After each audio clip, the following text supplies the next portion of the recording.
에서와 야곱 이야기를 이렇게 듣다 보면 장남들이 대체적으로 싫어합니다.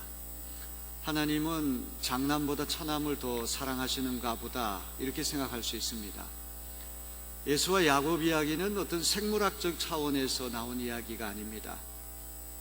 하나님께서 장남보다 차남에게 더 특혜를 주신다, 이것이 요점이 아닙니다.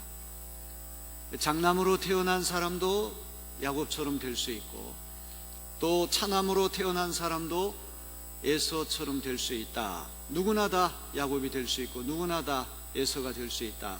이것이 요점입니다. 생물학적으로는 형이 동생이 될 수 없습니다. 또 동생이 형이 될 수도 없습니다.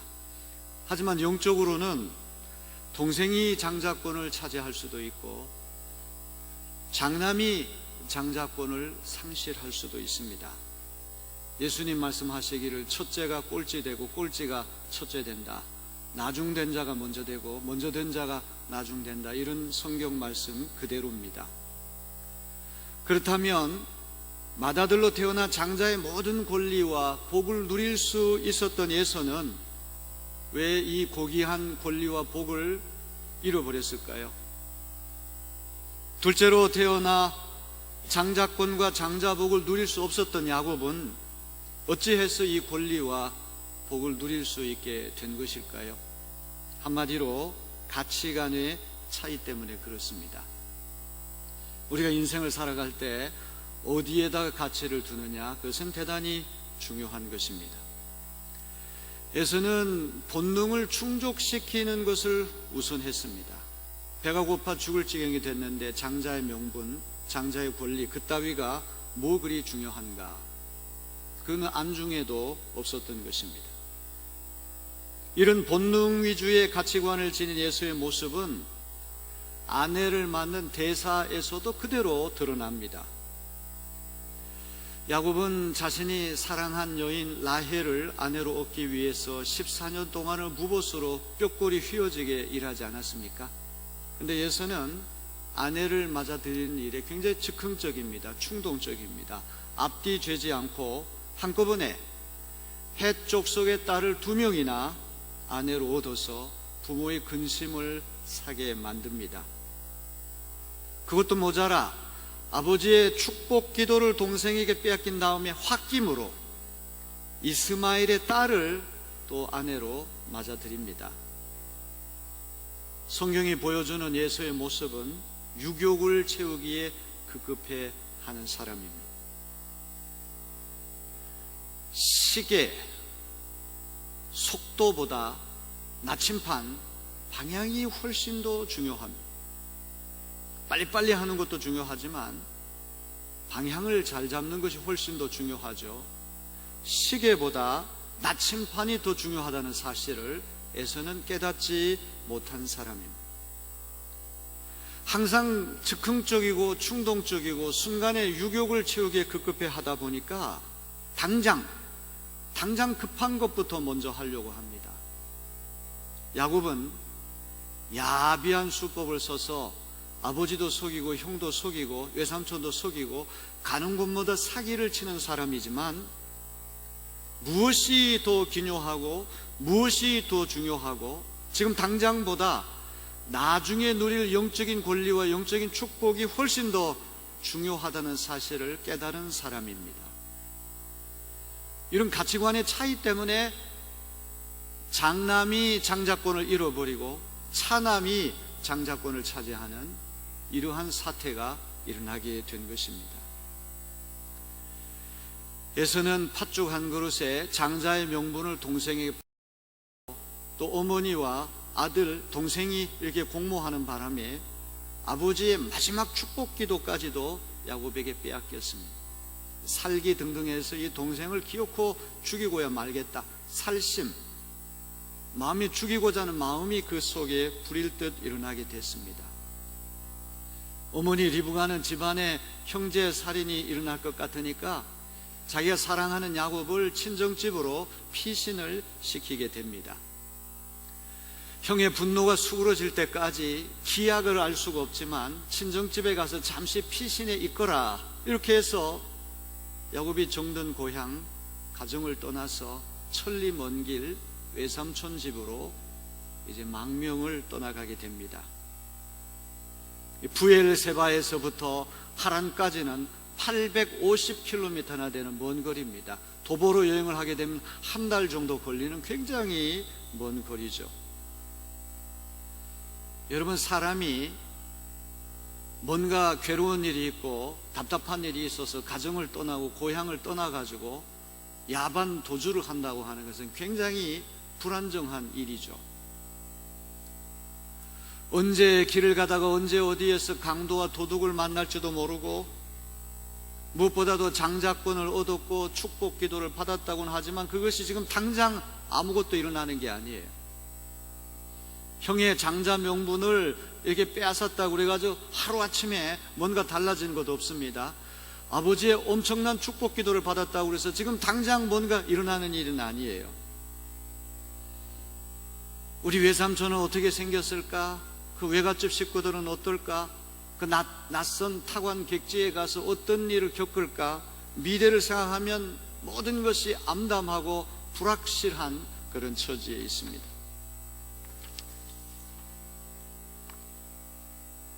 이렇게 쓸쓸하고 답답하고 슬프고도 외로운 야반 도주를 하다가 하루 종일 걷고 또 걷다가 루스라고 하는 곳에서 잠을 청하게 됐습니다. 인적이 끊긴 들판에서 잠을 자게 된 것입니다. 팔레스타인 땅은 낮에는 뜨겁고 밤에는 갑자기 기온이 뚝 떨어져가지고 굉장히 춥습니다. 언제 맹수가 공격해 올지, 언제 강도가 출몰 할지 알 수 없는 위험한 곳이죠. 형 예서야 들판을 쏘다니며 사냥을 하는 야성적인 사람이기 때문에 이 들판에 노숙하는 일이 아무것도 아니겠지만 하루 종일 집안에서 조용히 내성적으로 지내던 야곱이 들판에서 잠을 잔다는 것은 보통 어려운 일이 아니었을 것입니다.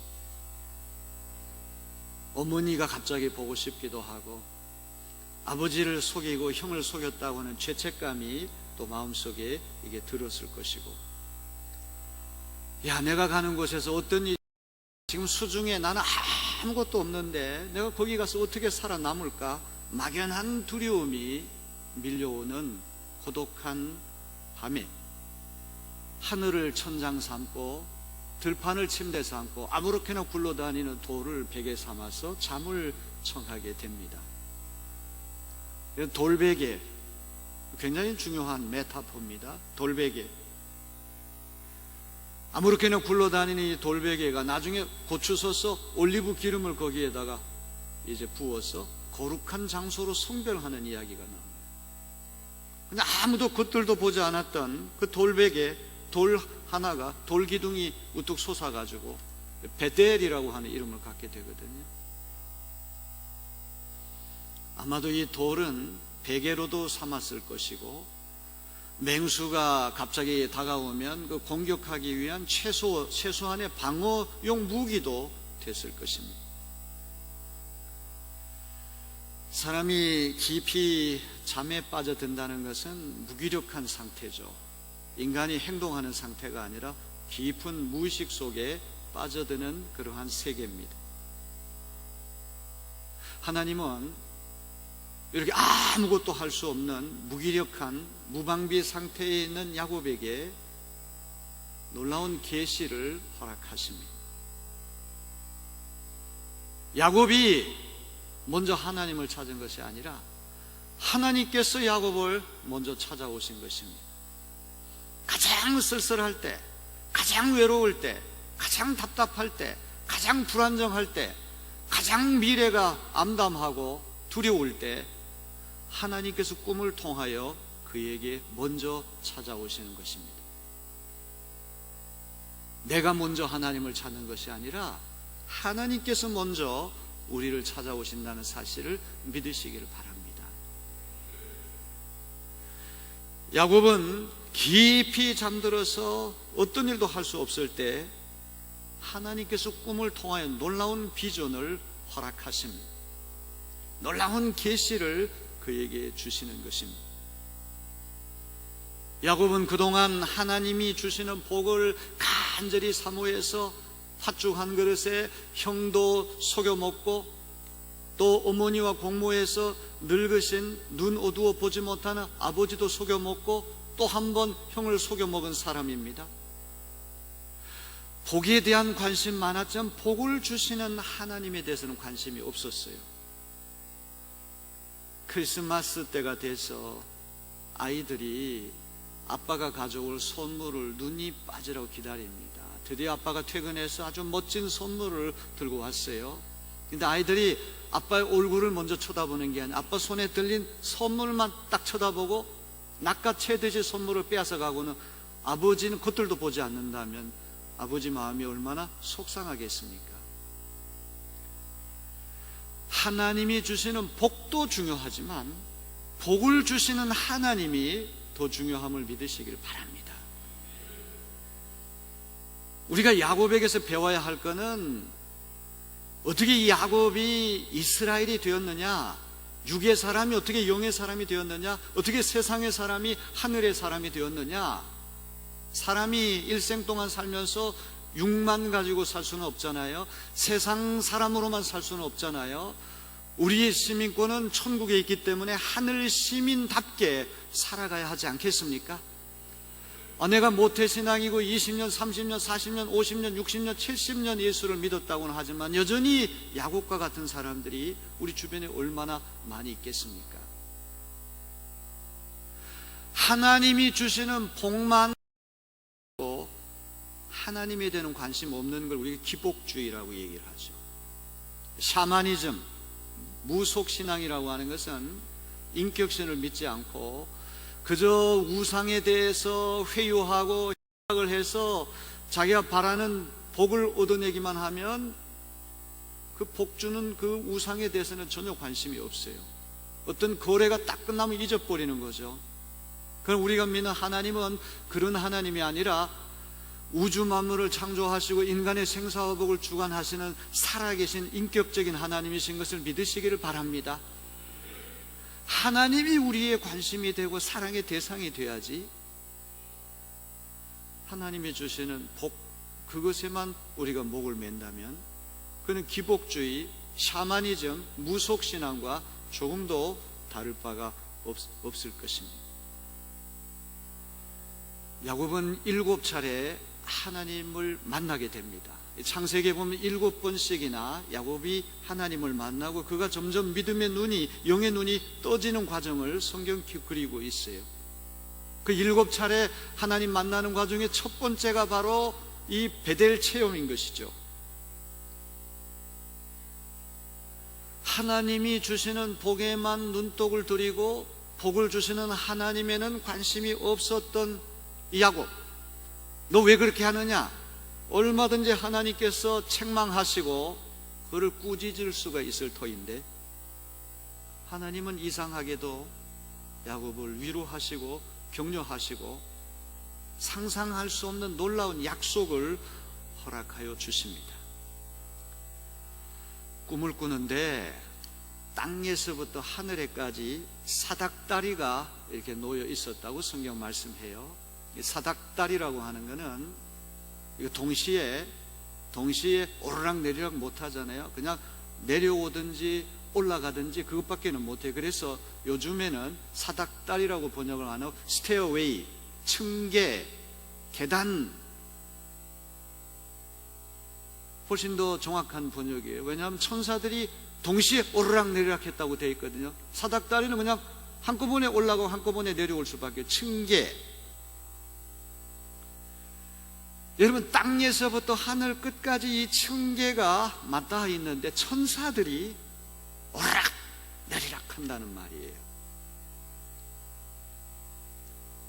형이 죽이겠다고 날때니까 형이 무서워가지고 기약 없는 야반 도주를 하는 굉장히 쓸쓸하고 불안정하고 불확실한 그곳, 쓸쓸한 들판에서 이 천사들이, 거룩한 천사들이 붐비는 그런 놀라운 광경이 펼쳐졌다는 것입니다.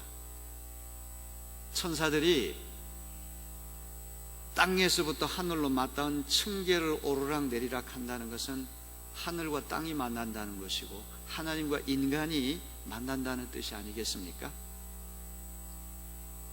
세상은 사람들만 존재하는 것이 아니라 우리 눈에 보이지 않지만 하나님이 살아계심을 믿으시기를 바랍니다. 예수 믿는 우리에게 이런 확신이 우리에게 있어야 할 줄로 믿습니다.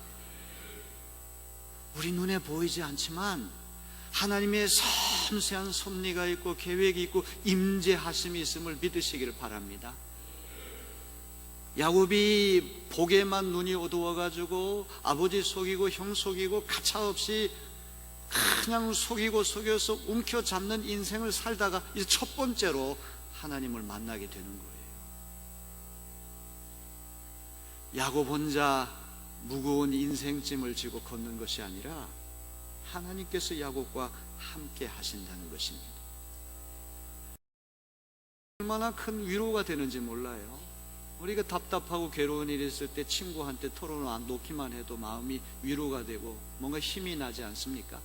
하물며 정말 괴롭고 답답한 일 누구에게 얘기해도 그 소용이 없을 때 예수 믿는 우리에게는 하나님께 기도할 수 있다.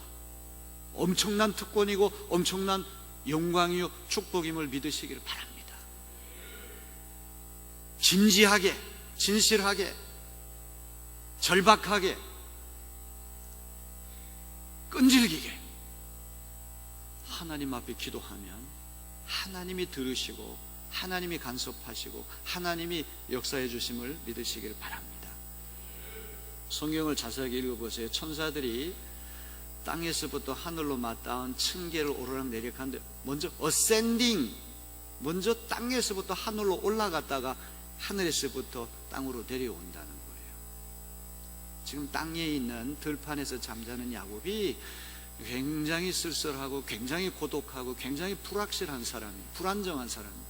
이 야곱의 처지를 천사가 알아가지고 하나님께 올린다는 얘기가 아니겠습니까? 오늘 여러분이 기도가 천국에 맞닿은 계단이요 층계임을 믿으시기를 바랍니다. 천사가 내려와서 우리의 딱한 처지를 다 알아가지고 하나님 앞에 직고해서 하늘로부터 응답이 내려오는 것, 이게 천사가 올라갔다가 내려오는 오르락내리락하는 그런 이야기가 아니겠습니까? 땅에 있는 들판에 있는 야곱의 처지를 헤아리신 하나님 주신 응답이 무엇입니까? 우리 13절로부터 15절 다 같이 한번 보겠습니다. 또 본즉 여호와께서 그 위에 서서 이르시되 나는 여호와니 너의 조부 아브라함의 하나님이요 이삭의 하나님이라. 뇌가 누워있는 땅을 내가 너와 네 자손에게 주리니 네 자손이 땅의 티끌같이 되어 뇌가 서쪽과 동쪽과 북쪽과 남쪽으로 퍼져 나갈지며 모든 족속이 너와 네 자손으로 말미암아 복을 받으리라. 내가 너와 함께 있어 내가 어디로 가든지 너를 지키며 너를 이끌어 이 땅으로 돌아오게 할지라. 내가 내게 허락한 것을 다 이루기까지 너를 떠나지 아니하리라 하신지라. 유학가는 사람들에게 흔히 주는 말씀입니다. 내가 너와 함께 있어. 내가 어디로 가든지 너를 지키며 너를 이끌어 이 땅으로 돌아오게 할지라. 내가 네게 허락한 것을 다 이루기까지 너를 떠나지 아니하리라. 꿈 계시를 통하여 하나님께서 야곱에게 주신 약속은 세 가지입니다. 첫째로 야곱에게 많은 후손을 주시겠다고 약속하십니다. 지금은 혈혈단신,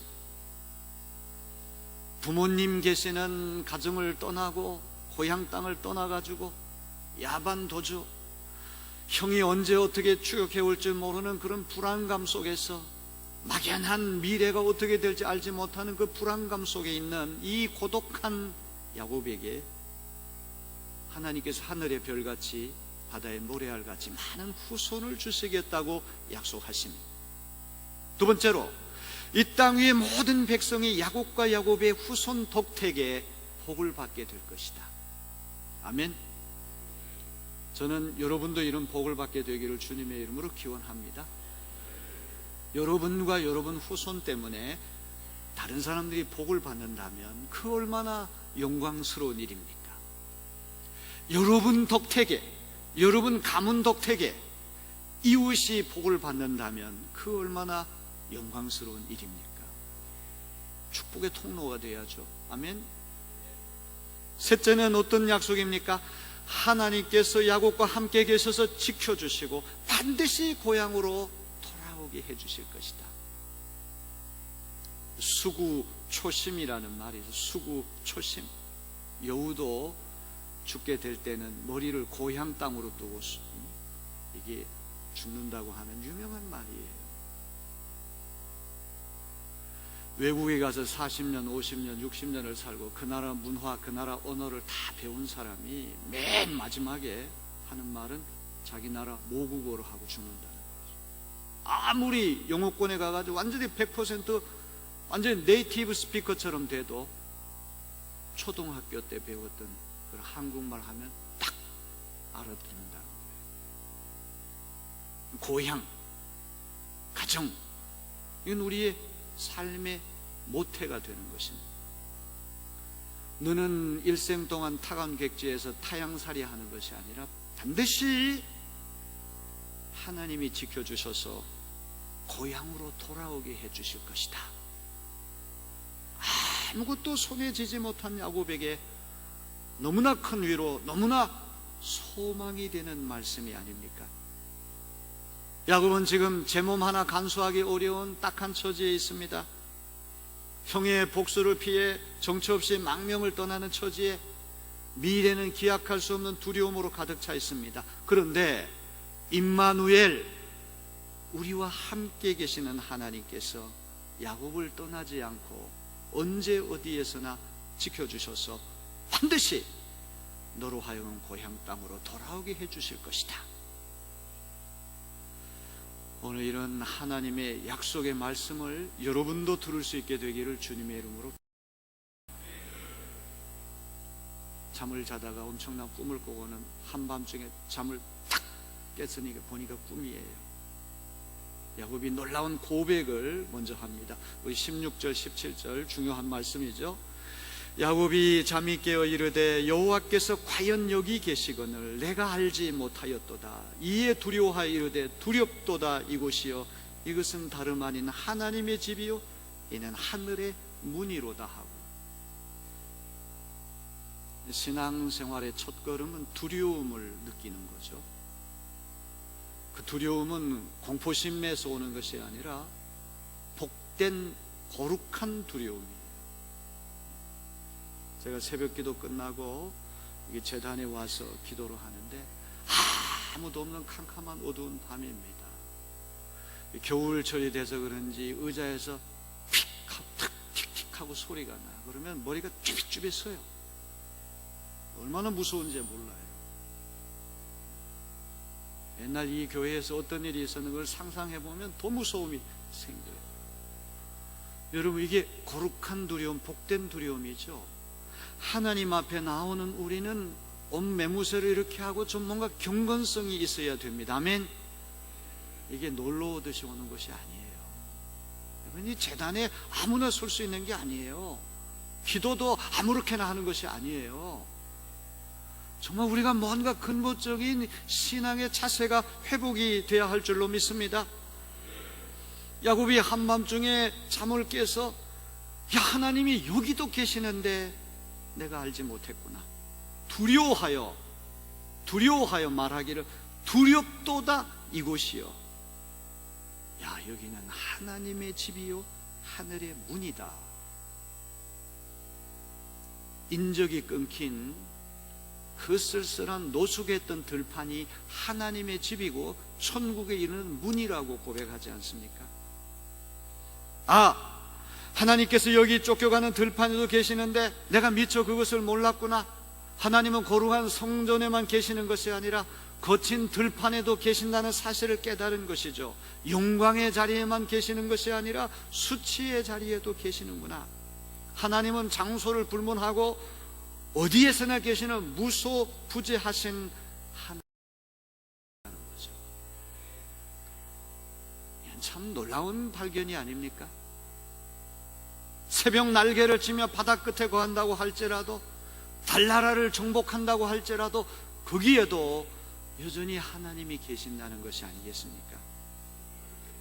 우리가 하나님을 살아계신 주님으로서 인격적으로 만나고 고백하는 자리마다 그 어디나 거룩한 성전, 하나님의 집이고 천국에 이르는 문이 됨을 믿으시는 여러분 되기를 바랍니다. 오늘 우리는 이 야곱의 베델 관계된 338장 4주를 가까이 하게 하려 함은 이 찬송을 우리가 오늘 불렀어요. 그런데 실제로 야곱이 찬송가를 불렀다고 한다면 찬송가 438장을 불렀을 것 같아요. 높은 산이 거친 들이 초막이나 궁궐이나 내 주 예수 모신 곳이 그 어디나 하늘나라. 이 야곱의 베델 체험과 관계된 말씀은 오히려 이 찬송가 438장의 가사가 더 어울릴 것 같아요. 정신없이 도망을 치다가 잠을 청한 들판이 하나님의 집이 되었고 하늘로 들어가는 게이트, 문이 되었다는 것이 아닙니까? 이튿날 아침에 일찍 일어난 야곱이 그 꿈꾼 장소를 성별합니다. 거룩하게 구별하고 거룩한 이름을 부여하게 됩니다. 자, 우리 18절 19절 말씀 다 같이 한번 볼까요? 야곱이 아침에 일찍 일어나 베개로 삼았던 돌을 가져다가 기둥으로 세우고 그 위에 기름을 붓고 그곳 이름을 베델이라 하였더라. 이 성의 옛 이름을 루스더라. 야곱이 베개 삼기 전에는 아무도 콧들도 보지 않았던 그 돌, 근데 이 놀라운 체험을 하니까 그 돌을 기둥으로 고쳐 세우고 올리브 기름을 부어가지고 성별했다. 거룩한 곳이다, 거룩한 성물이다, 성별했어요. 살아계신 하나님을 인격적으로 만나는 장소는 그 어디나 거룩한 성소가 될 수 있습니다. 본래 이름이 루스였는데 이름을 벳엘, 히브리 말로 엘은 하나님, 벳엘, 하나님의 집, 하나님이 계시는 집이라는 것이죠. 웅장하고 엄숙한 성전뿐만 아니라 인적이 끊겨진 들판도 하나님의 집이 될 수 있다는 것이 아닙니까? 전 세계에서 고유명사로서 베델이라고 하는 팔레스타인 땅, 거기 딱 한 군데밖에 없죠. 전 세계 어느 곳도 베델이 될 수가 있어요. 아멘. 여러분이 하나님을 만나는 장소는 지하철이든 거리든 운동하는 장소는 어디든지 벳엘이 될 수 있음을 믿으시기를 바랍니다. 오늘 우리가 예배드리는 내리교회 예루살렘 성전도 당연히 우리가 살아계신 하나님을 인격적으로만 만날 수만 있다면 거룩한 베델이 됩니다. 하지만 이 성전뿐만 아니라 여러분이 어느 곳에 있든지 상관없이 살아계신 하나님과 동행한다면 그곳도 베델이 될 수 있음을 믿으시기를 바랍니다. 살아계신 하나님 만난 장소를 성별하고 거룩한 이름을 부여한 야곱은 하나님께 소원 기도를 드립니다. 자, 이 야곱의 소원 기도는 성경에 기록된 최초의 소원 기도이기 때문에 대단히 중요한 의미를 갖습니다. 하나님의 은혜가 너무 커가지고 하나님 앞에 약속하는 소원 기도를 드렸어요. 우리 20절로부터 22절 다 같이 봅니다. 야곱이 소원하여 이르되 하나님이 나와 함께 계셔서 내가 가는 이 길에서 나를 지키시고 먹을 떡과 입을 옷을 주시어 내가 평안히 아버지 집으로 돌아가게 하시오면 여호와께서 나의 하나님이 되실 것이요 내가 기둥으로 세운 이 돌이 하나님의 집이 될 것이요 하나님께서 내게 주신 모든 것의 10분의 1을 내가 반드시 하나님께 드리겠나이다 하였더라. 세 가지를 소원합니다. 첫째로 여호와 하나님이 야곱의 하나님 되실 것이라는 소원입니다. 두 번째로 야곱이 기둥으로 세운 돌이 하나님의 집이 될 것이라는 소원입니다. 셋째는 하나님께 11조를 바치겠다는 소원을 합니다. 그런데 서원을 하기 전에 앞에 야곱이 내건 조건이 중요해요. 흥정, 거래, 하나님이 나에게 먼저 이렇게 해주시면 내가 이렇게 하겠다. 과연 이것이 흥정과 거래를 하기 위한 소원인지 상관없이 그냥 하나님께 감사해서 소원인지 학자들 가운데 논란이 되고 있습니다. 그러나 제가 볼 때는 앞으로 7번 야곱이 하나님을 만나게 될 텐데 첫 술에 배부르랴, 밥을 먹는데 첫 숟가락 한 술 떴다고 해서 배가 부른 건 아니죠. 야곱은 속여 먹는 사람이에요. 야심이 강한 사람이에요. 하나님 한 번 만났다고 해서 그가 갑자기 돌변할 수는 없는 것입니다. 제가 볼 때는 야곱과 같이 약사 빠른 사람, 이해타산이 빠른 사람은 틀림없이 흥정했을 것이다, 거래했을 것이다. 하나님께서 앞으로 저와 함께 해주시고 저의 여정을 보호해 주시고 안전하게 고향 땅에 돌아오게 해주신다면 그러면 제가 3가지를 하겠습니다. 이렇게 보는 것이 무리가 없을 것이라고 저는 봅니다. 세계에서 가장 평등한 나라는 대한민국입니다.